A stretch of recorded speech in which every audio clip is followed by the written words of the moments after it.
Assalamualaikum warahmatullahi wabarakatuh. Perkenalkan, nama saya Bella Kavalena Reis dan rekan saya Risdayanti. Kami dari kelompok 3 akan membahas materi pertemuan 5 dengan judul Ide dan Peluang Kewirausahaan. Baik, langsung saja kita mulai. Wirausaha dapat menambah nilai suatu barang dan jasa melalui inovasi. Keberhasilan dapat dicapai apabila wirausaha menggunakan produk, proses, dan jasa-jasa inovasi sebagai alat untuk menggali perubahan. Ketangguhan kewirausahaan sebagai penggerak perekonomian terletak pada kreasi baru untuk menciptakan nilai secara terus-menerus. Wirausaha dapat menciptakan nilai dengan cara mengubah semua tantangan menjadi peluang melalui ide-ide dan akhirnya menjadi pengendali usaha. Semua tantangan bisa menjadi peluang apabila terdapat inovasi di dalamnya. Menurut Zimmer, ide-ide yang berasal dari wirausaha dapat menciptakan peluang untuk memenuhi kebutuhan real di pasar. Ide-ide menciptakan nilai potensial di pasar sekaligus menjadi peluang usaha. Dalam mengevaluasi ide untuk menciptakan nilai-nilai potensial atau peluang usaha, wirausaha perlu mengidentifikasi dan mengevaluasi semua risiko yang mungkin terjadi dengan cara mengurangi kemungkinan risiko melalui strategi yang proaktif, menyebarkan risiko pada aspek yang paling mungkin, serta mengelola risiko yang mendatangkan nilai atau manfaat. Ada 3 risiko yang dapat dievaluasi. Yang pertama, risiko pasar atau persaingan yang terjadi akibat adanya ketidakpastian pasar. Kedua, risiko finansial, yaitu risiko yang terjadi akibat rendahnya hasil penjualan dan tingginya biaya. Dan yang terakhir ada risiko teknik yang terjadi akibat adanya kegagalan teknik. Ketidakpastian pasar terjadi akibat dari berbagai faktor seperti lingkungan ekonomi, teknologi, demografi, serta sospol. Sumber-sumber potensial peluang. Agar ide-ide yang masih potensial menjadi bisnis yang real, maka wirausaha harus bersedia melakukan evaluasi terhadap peluang secara terus-menerus. Proses penjaringan ide disebut proses screening. Adapun langkah-langkah penjaringan proses screening. Yang pertama, menciptakan produk baru. Produk dan jasa yang dibuat harus menciptakan nilai bagi pembeli. Untuk itu, wirausaha harus benar-benar mengenal perilaku konsumen di pasar. Ada 2 unsur pasar yang perlu diperhatikan. Yang pertama, permintaan terhadap barang atau jasa yang dihasilkan. Yang kedua, waktu penyerahan dan waktu permintaan barang atau jasa. Kemampuan untuk memperoleh peluang sangat bergantung pada kemampuan wirausaha untuk menganalisis pasar yang meliputi aspek analisis demografi pasar, analisis sifat serta tingkah laku pesaing, analisis keunggulan bersaing-pesaing, dan kevakuman pesaing yang dapat dianggap menciptakan peluang. Yang kedua, mengamati pintu peluang. Wirausaha harus mengamati potensi-potensi yang dimiliki pesaing, misalnya kemungkinan pesaing mengembangkan produk baru, pengalaman keberhasilan dalam mengembangkan produk baru, dukungan keuangan, serta keunggulan-keunggulan yang dimiliki pesaing di pasar. Yang ketiga, analisis produk dan proses produksi secara mendalam. Analisis ini sangat penting untuk menjamin apakah jumlah dan kualitas produk yang dihasilkan memadai atau tidak. Yang keempat, ada menaksir biaya awal, yaitu biaya awal yang diperlukan oleh usaha baru. Dan yang terakhir, memperhitungkan resiko yang mungkin terjadi. Resiko pesaing yang harus diketahui dalam melakukan kewirausahaan adalah sebagai berikut. Yang pertama, resiko pesaing, kemampuan dan kesediaan pesaing untuk mempertahankan posisi pasarnya. Meliputi kesamaan dan keunggulan produk yang dikembangkan pesaing, tingkat keberhasilan yang dicapai pesaing dalam pengembangan produknya, serta seberapa besar dukungan keuangan pesaing bagi pengembangan produk baru. Yang kedua, resiko teknik adalah kegagalan dalam proses pembangunan produk.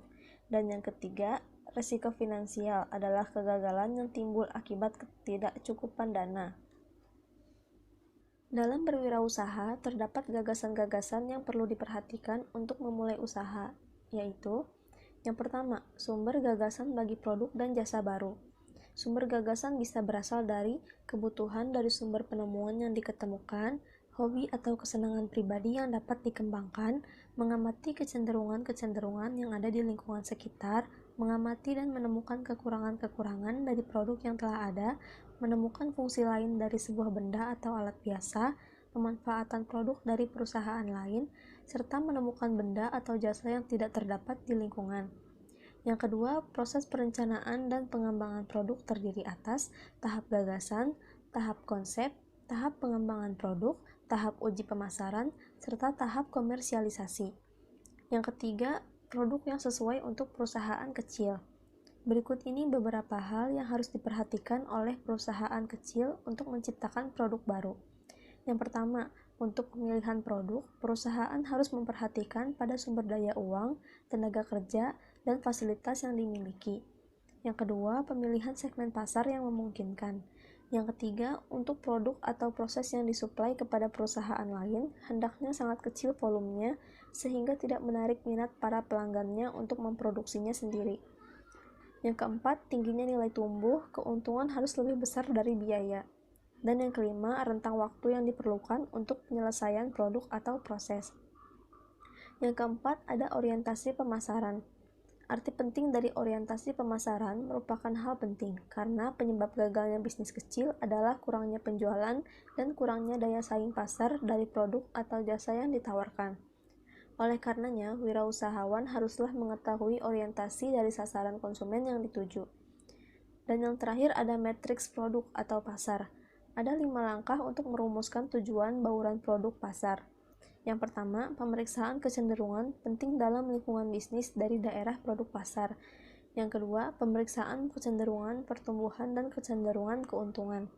Yang ketiga, pemisahan bidang produk pasar yang akan menarik ke depan maupun daerah yang tertarik. Yang keempat, pertimbangan mengenai kebutuhan atau diperlukannya tambahan produk atau daerah pasaran baru pada bauran. Dan yang terakhir, derivasi profil bauran produk pasar optimum namun realistis, didasarkan pada kesimpulan yang dicapai pada langkah 1 sampai dengan 4.